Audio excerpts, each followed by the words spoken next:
Hey, Grand Risings, hope you're having a blessed day. Welcome to the front garden. I know I've not done a lot in the front garden, mainly because it gets a little bit busy outside, gets a bit noisy. I might catch people in the camera and it just becomes like this whole debacle. But today I'm going to try, because the main point of today's video is I've bought a new pot. So I've bought a new camp cooking pot. It's a bit smaller than the one that I already have. I found this in a charity shop and I wanted to test it out and do a little campfire cooking. I do have another campfire cooking pot that I bought when the kids were all at home. It's huge. It's great for cooking with, like amazing for cooking with. This one is about half the size, so I want to give this a little try out today. The point of today's video is that that's what I want to do. I want to cook a little stew type goulash thing over the fire pit today, and I want to try and get as many of the ingredients from the garden to go in it. I might supplement. I'm going to see how it goes, but I'm hoping to not, other than maybe some lentils, and I don't know, I've got some ripwort seeds I could put in. That might be cool. We'll see how it goes, but I'm going to do some odd jobs in the garden. I'm going to do some weeding, and as I'm going to be sort of harvesting as I go and seeing what I can put in it. So I'm really excited to see. So yeah, join me on this little quest. So the first job I want to do here today is that there's supposed to be a path going around all of these little sort of sections, and it's gotten a little bit overgrown with some weeds. So I want to try and clear the path just so I've got somewhere to be walking. I need to clear out the old rocket and oriental salad, and do a bit of harvesting. I'm not going to be harvesting this courgette. I want to see how big it's going to get. I'm like so proud of this beauty. Like, this is just like getting bigger by the day. So I want to turn this hopefully into a big marrow. And I'm not sure if they're the same thing. I heard somewhere that marrows are just giant courgettes. I don't know if that's true or not. It doesn't really matter, but I'm going to try and see how big I can get this courgette. But I'm not going to be harvesting this one. I have two others in the back garden that are probably about the right size, but this one I want to see how big I can get it, basically. I do have a few in the garden that I can use and utilise, so I'm going to leave this one. But for now I'm going to be doing a bit of weeding and clearing, ready for like some more planting. I'm going to have to use my shoes today, and I'm going to have to use gloves, because all the cinnabar caterpillars that have been on the ragwort have they've all dispersed to different parts of the garden, which is great because they're all finding like the little tiny ragwort shoots, which is amazing. But I don't want to step on any, and I don't want to be grabbing any, because they do have like hairs on them, like spikes, whatever you want to call them, and I don't want to be accidentally like irritating my skin. So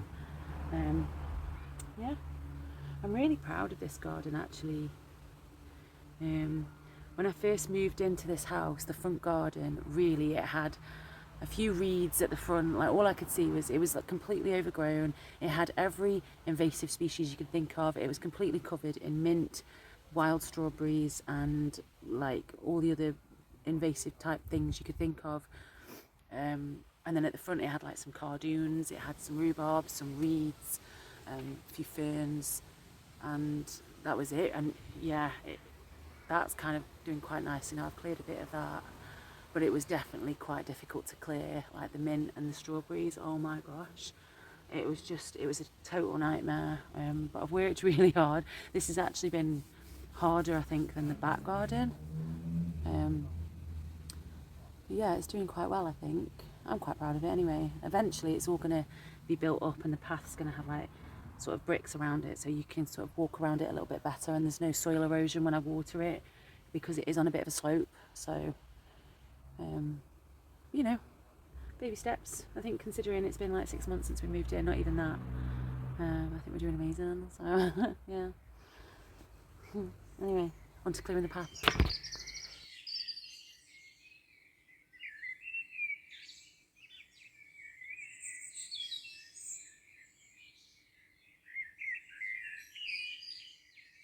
I've cleared the first bit of this path. As you can see, it looks a bit clearer now. and I'm going to be harvesting as I go along. So at this minute in time, right here, I need to be getting rid of all this rocket and all of this salad leaf. It's all gone to seed, it's getting a bit spindly, it's taking up a lot of space. I do have some other plants that I want to put in, and so that's kind of what I'm going to focus on here. Is I'm going to try and get off as many leaves as possible. I'm going to fill up my pot as I go, so I know how much to use. And then I'm going to put the rest in the compost bucket. There we go, that's what I'm going to do now. Now, looking at how much there is to harvest here, I'm not going to be eating all of this in the stew, so some of this is going to be going in the stew, and some of this is going to be put in a dehydrator, and then blitzed up as a powder, so it's going to be like a rocket powder or an oriental salad powder, and then that can be added to stocks, it can be added to soups, to stews, to casseroles, it can be like just used as a flavouring, as a stock flavouring. It doesn't have to be the main flavour of the dish, but you're adding those greens, like even into your gravy. If you wanted to put it in your gravy, that's like an amazing thing to do. It flavours it, but it puts those added nutrients into it and like adds a depth to it. There's a kids' party across the road and they're all out in the front garden, which is really nice. I like hearing that, but it might be a bit loud. But yeah, it's nice to hear them all laughing and playing.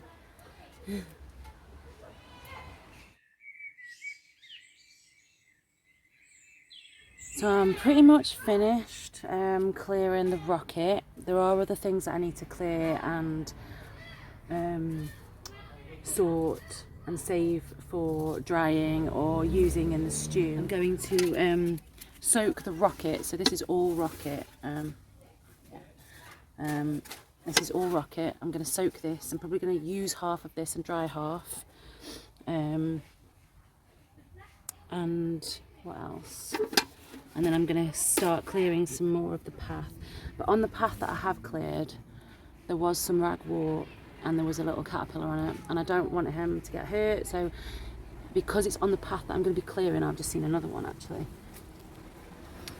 as you can see. So I've got two here. What I'm going to do is I'm just going to literally put these along the edge of the wall, along the outside where there's like brambles and there's a bit of coverage. There's probably a few ragwort sprouts in there as well. I'm just going to put these guys up by the wall and hope that they find their way to safety where I'm not going to be hoeing. So there we go.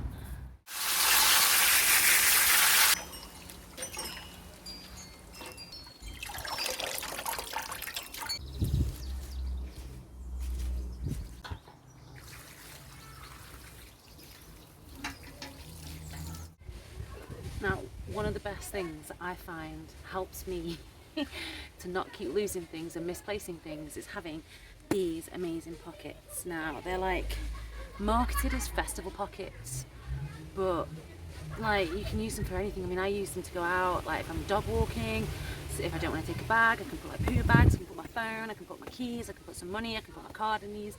But if I'm foraging, I've usually got my knife. I usually take in my pockets everywhere I go a pen, a spoon, a lighter, string, a crystal of some form, my penknife, usually some money. What else? What else is in here? Oh, at the moment I've got my gloves. I usually take this old like medicine bottle that Athena had like some tablets in. And I usually keep this in my pockets if I want to collect some seeds. If I'm out and about and I find some seeds, so that's what I use this for. Yeah, and here I've got like poo bags, my card, I've got scissors, I've got my penknife, I've got pen, licorice stick for chewing on. I've got some string and like rope type stuff. My little spoon, a lighter, yeah, I think that's about it really. Another poo bag.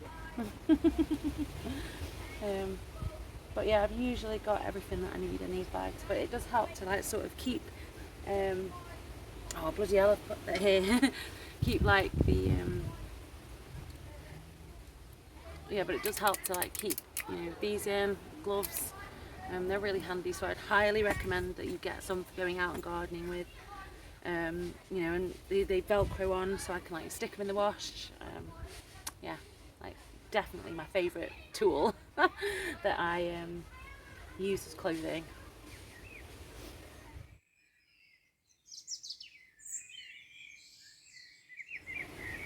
Right, that's dispatch done.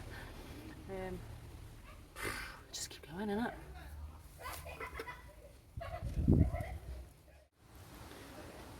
Can you see this little guy behind me? He keeps sneaking up to see what I'm digging up, see if there's anything that might be valuable. Hey guy, how you doing? How you doing? So cheeky, so brave. He gives me the odd little side eye just to check that I'm like, you know, not moving too quick. But yeah, he's been slurping up the worms.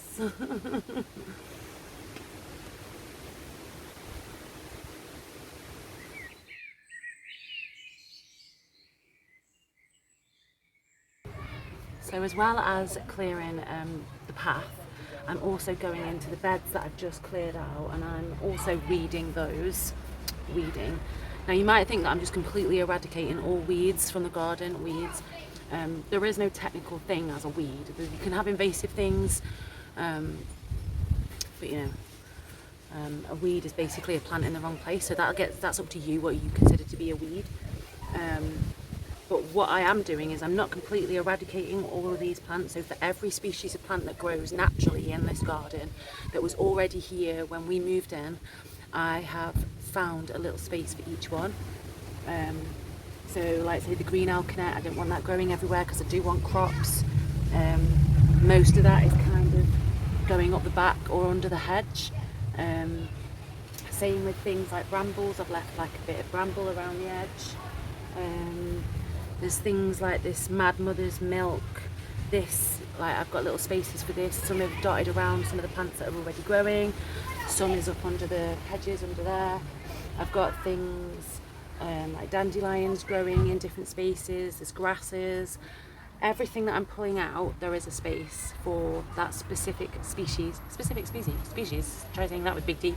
There is a specific place for each thing in the garden, so I want as much diversity in this garden as possible. So I'm currently attempting to cut back some of this cardoon. As you can see, it's gotten quite big, and it is actually covering some of the plants that I've been trying to grow. I've got some beetroot down here that I would like to grow, so if I could just give it a bit more light and a bit more space, hopefully those will now sort of shoot up now that this cardoon has flowered.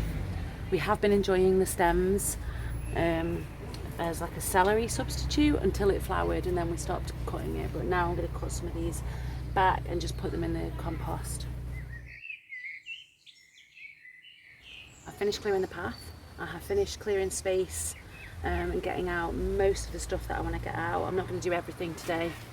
I finished harvesting the oriental salad leaf. There wasn't as much of it as I thought there was, so what I've done is I've gone around and I've picked some of this goosefoot and fat hen and a few nettles that I found, and I've just harvested those to put in with this basically. So I'm just going to take the tips off the fat hen,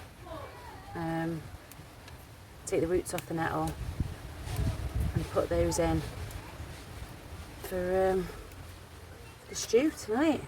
I've got growing here is some garlic mustard.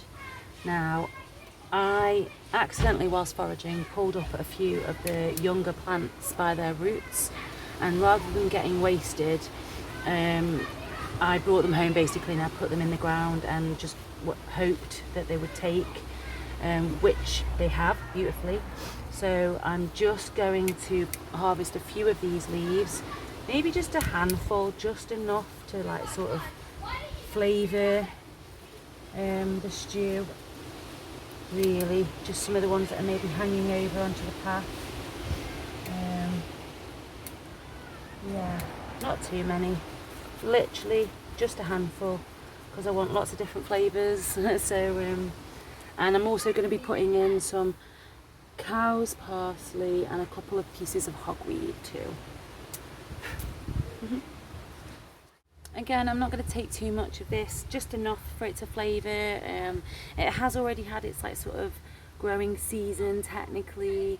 Like a lot of it's grown, it's flowered, it's seeded, and then it's kind of started to go, so I've cut a lot of it down. These are like the new shoots that are coming back, so just going to take like a few of the smaller ones of the hogweed, and just maybe 5 or 6 of the cow's parsley. I've got a handful here. There's like garlic mustard, cow's parsley and hogweed all in my hand here, so there's not a lot of each one, but when all combined it should make a nice little concoction of flavours.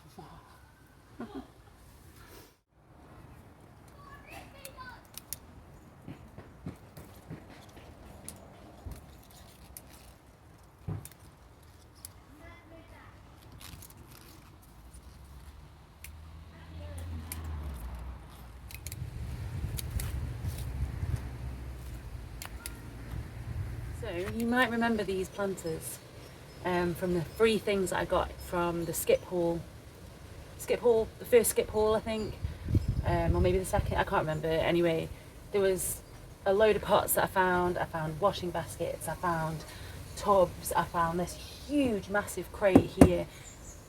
It's huge, but anyway, you've seen it on another video.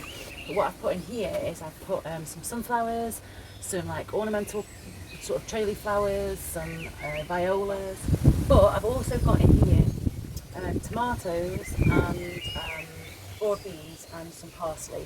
So those are the things that I'm going to be sort of getting for here, is the parsley and the broad beans. Tomatoes, nowhere near ready yet. These are all different kinds of tomatoes. I didn't think they were going to do very well, and then I put some like worm castings around the bottom of each one, and they just like I have been kind of going round and pruning them as and when, but yeah, they're not ready yet. So for now, broad beans. Already got a nice little stash. Now, like peas, broad beans actually have in their root system these little pockets of nitrogen. So if you pull one of these broad beans up by the roots, you will find like little balls in the roots, and those are actually like little pockets of nitrogen. So when the broad beans are finished with and they start to go all yellow, then I will just cut that off at the base. I will not pull it up by its root.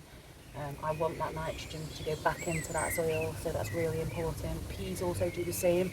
So if you just cut it off at ground level and leave the roots in, over winter that should break down and sort of fertilise your soil. Now you can as well, if you want to, which I'm going to be trying to do, is to save some of these, dry them out and then use them for next year. Hopefully it works.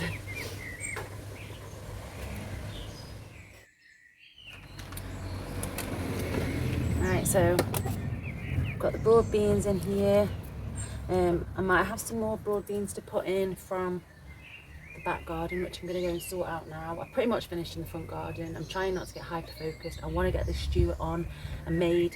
I have cleared the bed, so there is space for more planting, which I might do if I've got time or capacity when the stew is on the fire and cooking. I might just feel like sitting and watching the fire and just watching it cook. I don't know yet, so we'll see. Just got a massive big handful of parsley. I do have some more in the back garden, so we'll see. That's so nice. It smells so good. So these broad beans that I have here in the back garden, I've already harvested twice now, I think. Still have quite a few left on. I'm probably going to leave 4 or 5 pods on here to get as big as possible, and then I'm going to use those ones as seeds, but the rest I'm going to take off now.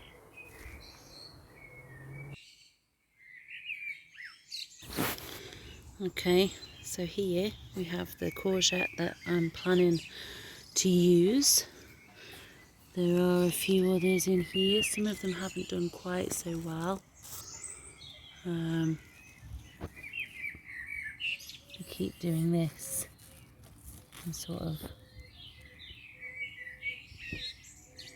wilting. But some of them have done really well. So I'm just going to take the wins and leave the losses for the compost.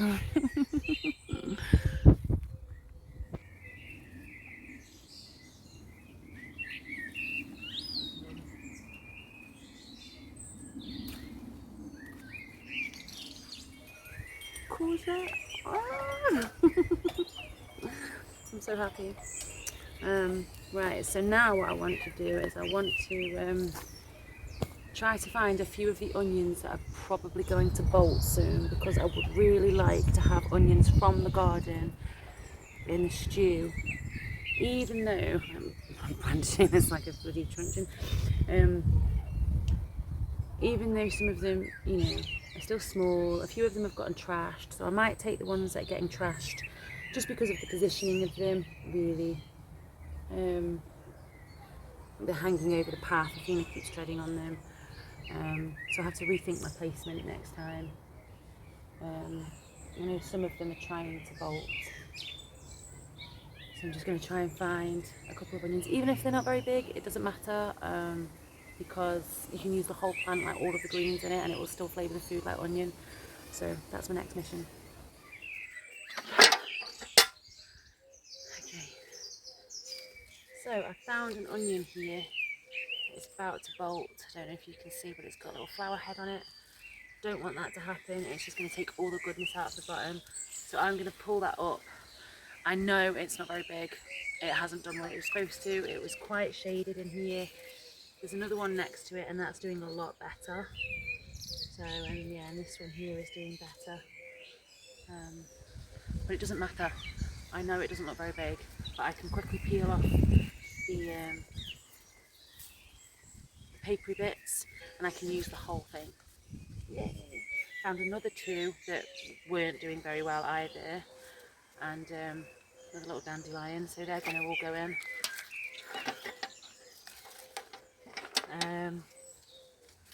Some of this chard is looking a little bit worse for wear, so I'm going to take some of the bigger pieces. Ooh. I don't really know what's been eating it. There's no evidence of caterpillars, there's no slugs nearby that I'm aware of. I don't know if it's the birds like sort of pecking at it, I'm not sure. But it doesn't really matter. We can share.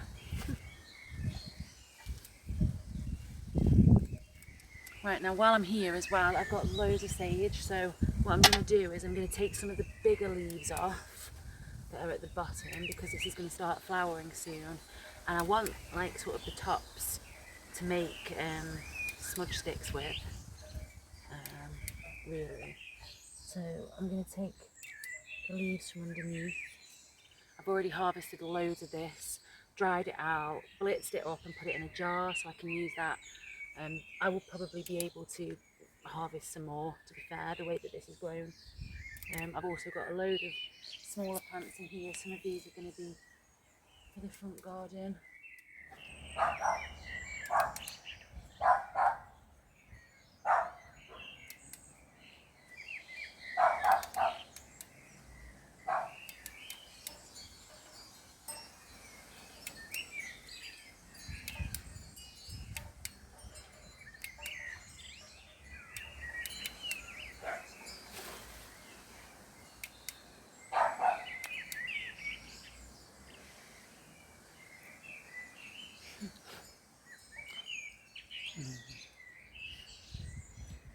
So fun.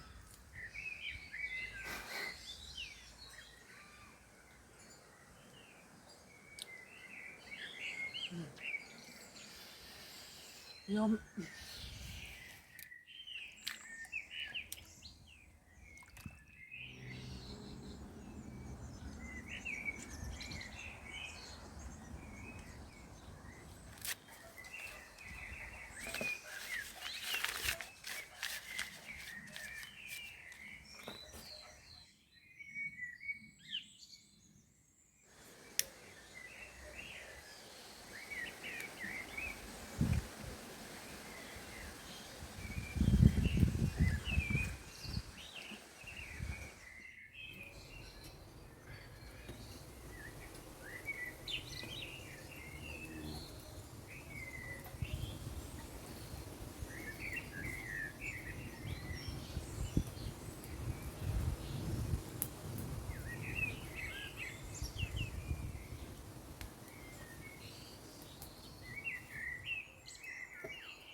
So I've cleaned everything, I've sorted everything out.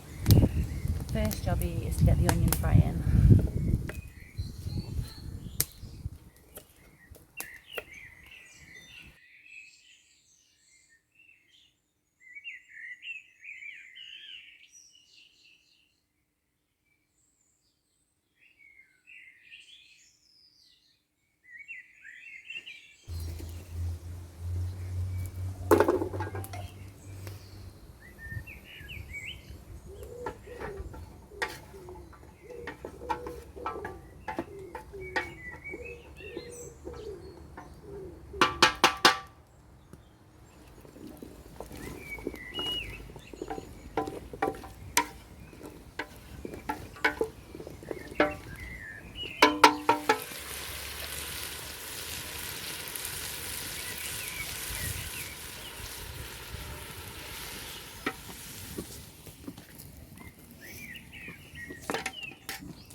Okay, so it's been frying for a while now.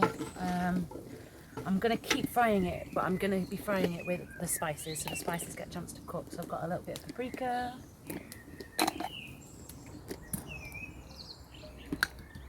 bit of ground coriander,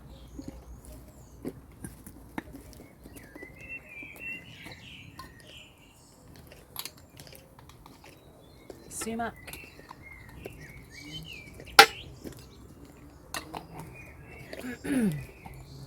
bit of dried lovage. This is from the community garden that I've been volunteering at.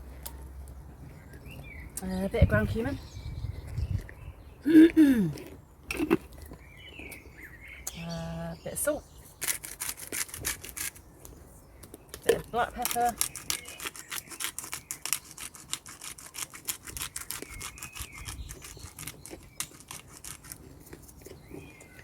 And a bit of white pepper.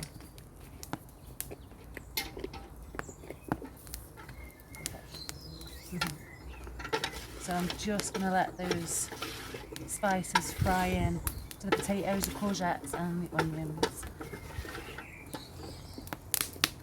Oh, that smells so good. What do I make more of?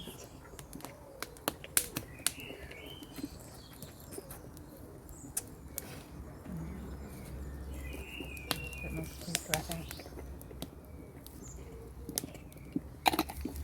There we go.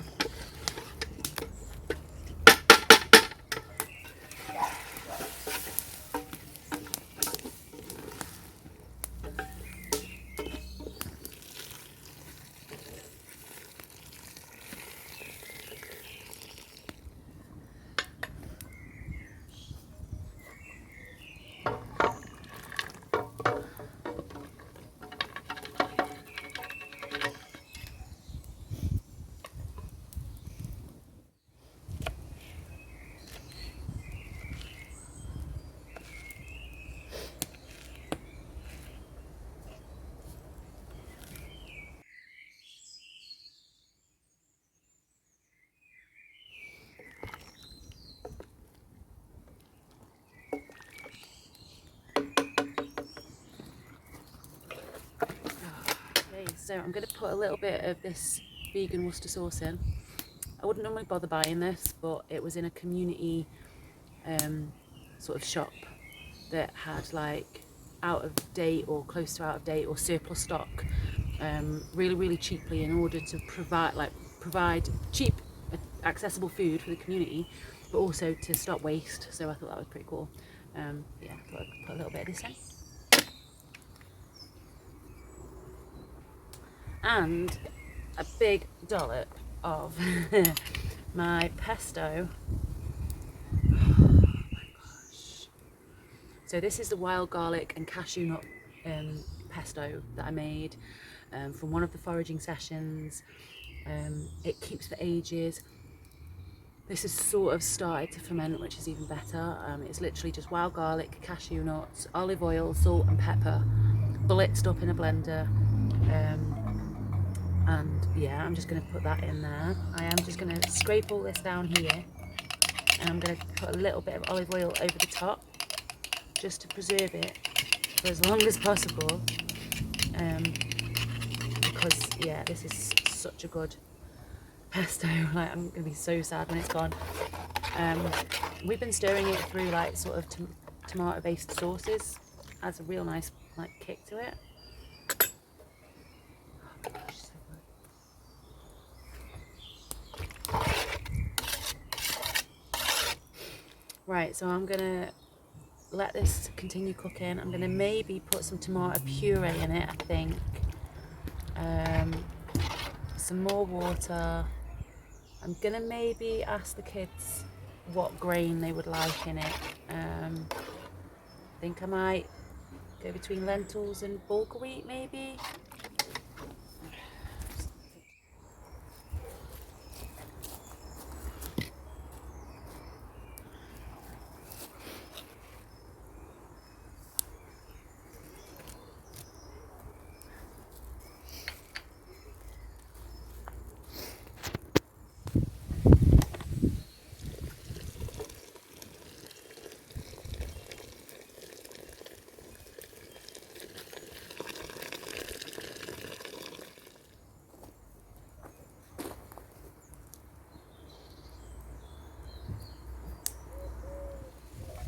Okay, so it's been bubbling. Put a bit more water in it. I'm just going to put some tomato puree in it.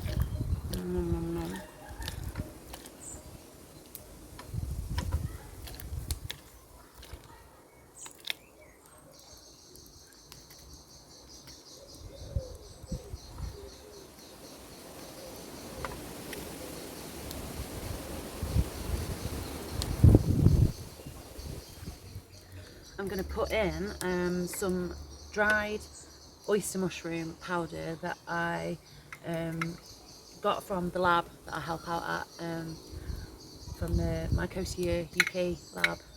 So that's what this is. Not foraged, but grown.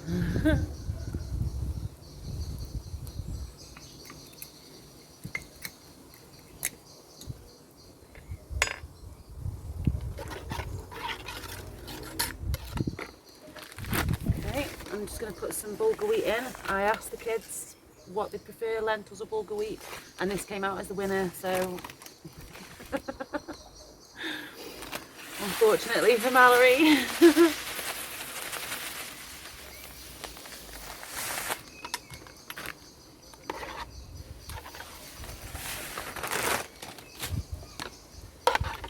Right, I'm just going to let that bulgur wheat cook, and then when that has cooked, it will probably be time to put the greens in, I think.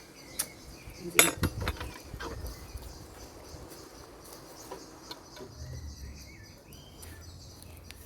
Better. Okay, so down here we've got proving some quick yeast bread that my daughter made. It's doing quite well actually already. It's not been in there very long. She just whipped together a quick dough. I think it was like strong bread flour, a bit of yeast, salt and sugar, a bit of water, like warm water, and then these are going to be cooked over the fire on some sticks.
So what I'm trying to do now is I'm just trying to get some of these embers over here so I can cook the bread where it's not touching the flame. But the fire is really hot, which is good for the goulash. Alright, there we go. get that back on there. So this has started to rise now. All I'm going to do is wrap it around the skewers in a spiral fashion and then put it over these embers just to cook. It's really easy.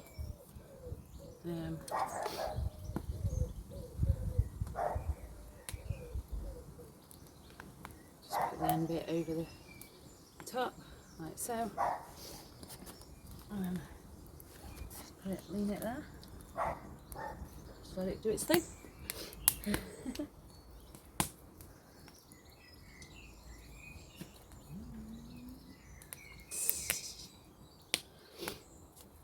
So the goulash is pretty much ready now. I'm just leaving it to do its thing. Continue to cook over there. Didn't really add anything else to it, I think. Maybe a stock cube. Added a stock cube to it. For a bit of salt. And just trying to think what else. Oh, that's it. Put the greens in. Just leaving it now. Leaving it to do its thing.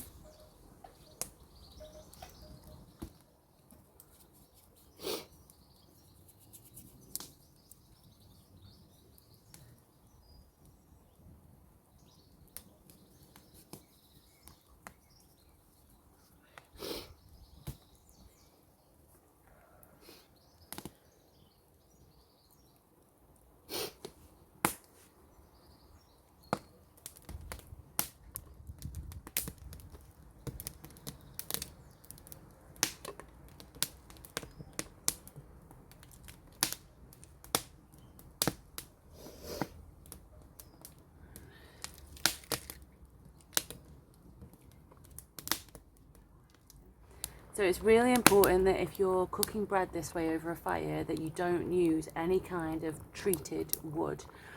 All of the wood that I've used on this fire has been foraged by me and my son. It's been cut and sawn and axed and all the things by us. So I know that all this wood is pretty cool for us to use. And then I'm just going to break these up so you can see. Nice and cooked. Whew. And hot.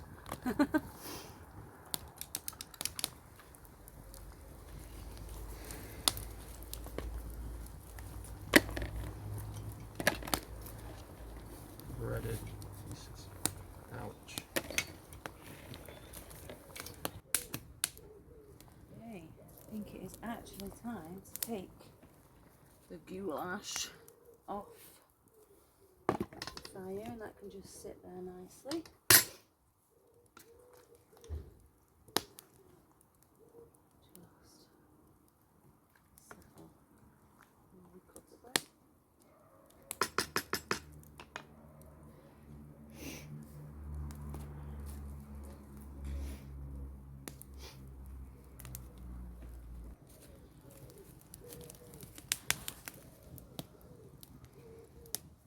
It is definitely ready. That's the last piece of bread. Break that up in there. Oh, everybody's bowls.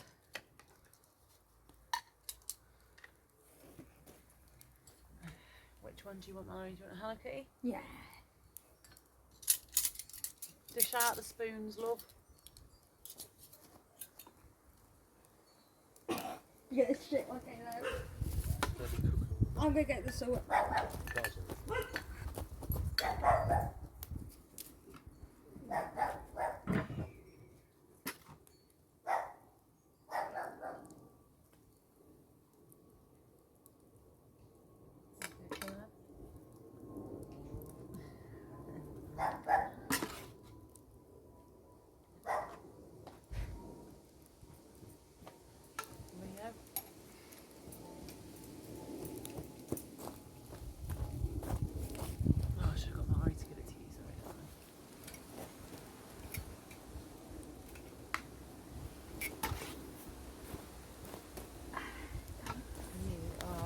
Very welcome.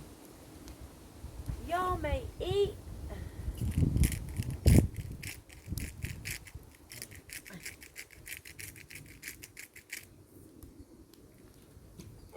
I'll grab a few pieces and take what you got. How is it? Very good. That's actually Very really good.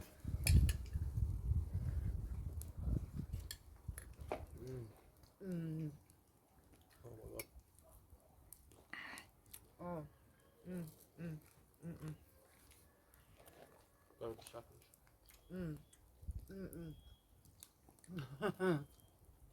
Tasty as fuck.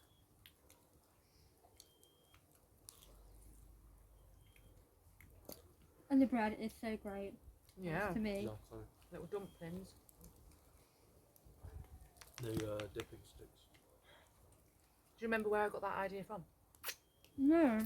When we wasn't Cosmic Puffin. It was cosmic. It wasn't Cosmic Puffin, it was Colchester Free Festival. Really? It was Colchester Free Festival. There was a guy that did bread. Yeah. Brad the Bread Man.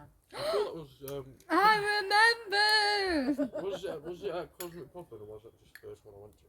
No, we went to Colchester Free Festival first and then we went to Cosmic Puffin. Is that the one we got there really late?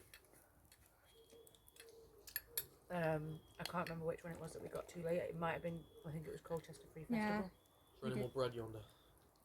How many pieces have you had? This is my second piece. Okay. There's some here for you guys. Pass me that pot. Because I'm not going to eat all of that, am I? Like cornucopia. I don't know, you could be a bread enthusiast. There you go. Yeah, Brad the Bread Man. Do you remember? It was so popular, everybody thought his bit was the best bit. Because it was. And This bread they is got made to from, make the like, 3 dough. ingredients.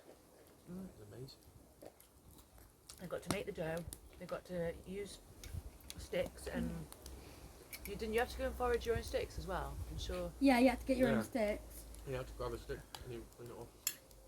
And you had to like I make think sure he that- helped you whittle it. He did the whittling, and and then you put the bread around it like that, and then did it over the fire. oh, You guys loved it.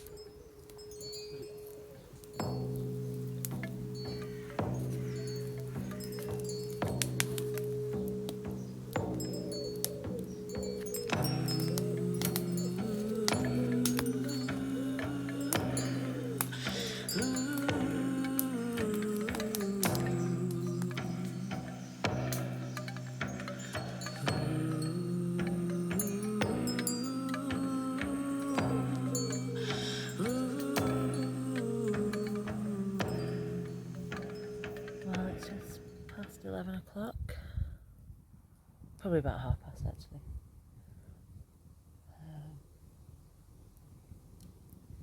Bed's set up. Athena's over there. You can't see her. Oh, may have done. There she is.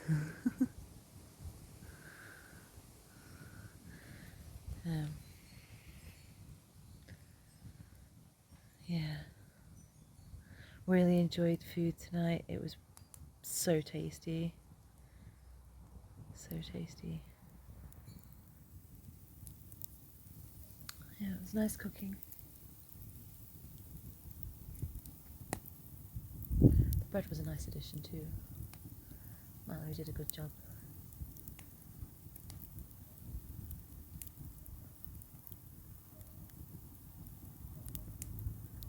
There were some bats out tonight. They were pretty cool.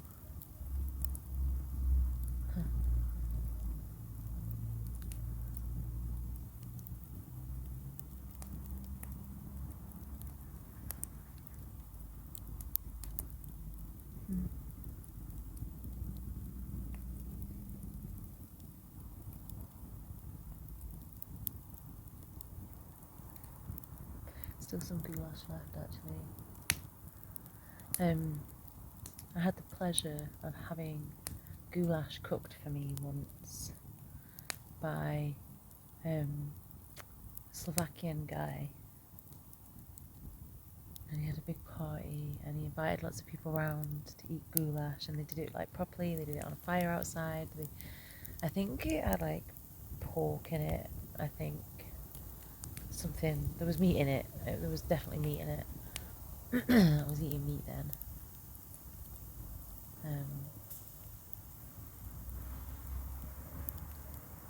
And the food that I made tonight, like I was trying to go for the same flavour, like the same goulash flavour, so that I know it didn't have meat in it and stuff, but that's what I was aiming for, and it tasted exactly the same, almost. But yeah, I was pretty pleased with the spices that we put in and managed to replicate the goulash taste, so yay! Tasted just so amazing. And one of my kids that hates courgette didn't seem to mind the courgette in it. It was really well made. I had a really good time today doing that. It's a nice end to the day. Got us all round the fire. Got us sitting chatting. A few burnt fingers, but hey ho. Oh, hey guy.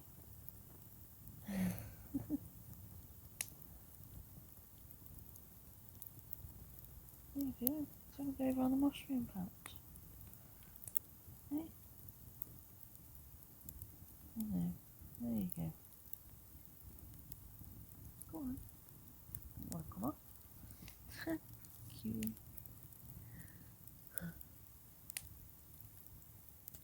Yeah, stars look pretty too. Anyway, I think that's me done for the day. Got lots of jobs done. I forgot to re-water the front, but hey ho. Do it first thing in the morning.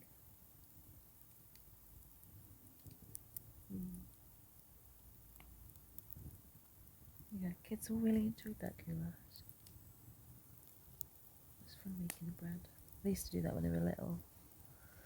All the time. It was fun. Little twisty dumplings.